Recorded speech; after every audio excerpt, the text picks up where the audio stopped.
नमस्कार दोस्तों, आज की कहानी है कृष्ण ज्ञान। एक औरत रोटी बनाते बनाते ओम नमो भगवते वासुदेवाय नमः का जाप कर रही थी। अलग से पूजा का समय कहाँ निकाल पाती थी बेचारी। तो बस काम करते करते ही एकाएक धड़ाम से जोरों की आवाज़ हुई और साथ में दर्दनाक चीख। कलेजा धक से रह गया।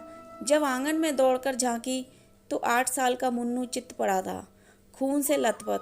मन हुआ दहाड़ मारकर रोए, परंतु घर में उसके अलावा कोई था नहीं। रोकर किसे बुलाती, फिर मुन्नू को संभालना भी तो था। दौड़कर नीचे गई तो देखा मुन्नू आधी बेहोशी में माँ माँ की रट लगाए हुए थे। अंदर की ममता ने आंखों से निकलकर अपनी मौजूदगी का एहसास करवाया। फिर 10 दिन पहले करवाए अपेंडिक्स के ऑपरेशन के बावजूद न जाने कहाँ से इतनी शक्ति आ गई कि मुन्नू को गोद में उठाकर पड़ोस के नर्सिंग होम की तरफ दौड़ी। रास्ते पर भगवान को जी भरकर कोसती रही, बड़बड़ाती रही, यह कन्हैया क्या बिगाड़ा था मैंने तुम्हारा, जो मेरे ही बच्चे को। खैर, डॉक्टर साहब मिल गए और समय पर इलाज होने पर मुन्नू बिल्कुल ठीक हो गया। चोटें गहरी नहीं थी, ऊपरी चोटें थी तो कोई खास परेशानी नहीं हुई। रात को घर पर जब सब टीवी देख रहे थे तो उस औरत का मन बेचैन था। भगवान से विरक्ति होने लगी थी।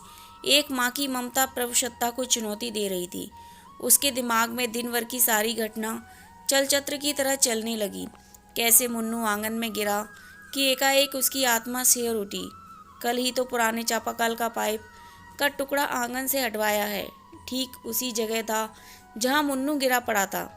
अगर कल मिस्त्री ना आया होता तो उसका हाथ अब अपने पेट की तरफ गया, जहाँ टाँके अभी हरे ही थे ऑपरेशन के।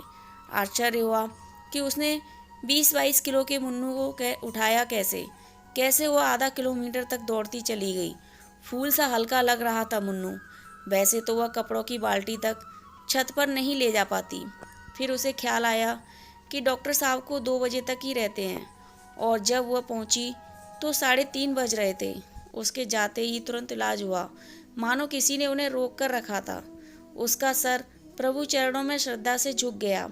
अब वह सारा खेल समझ चुकी थी। मन ही मन प्रभु से अपने शब्दों के लिए क्षमा मांगी।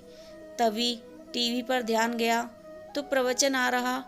प्रभु कहते हैं, मैं तुम्हारे आने वाले संकट को रोक नहीं सकता, लेकिन तुम्हें इतनी शक्ति दे सकता हूँ कि तुम आसानी से उसे पार कर सकते हो।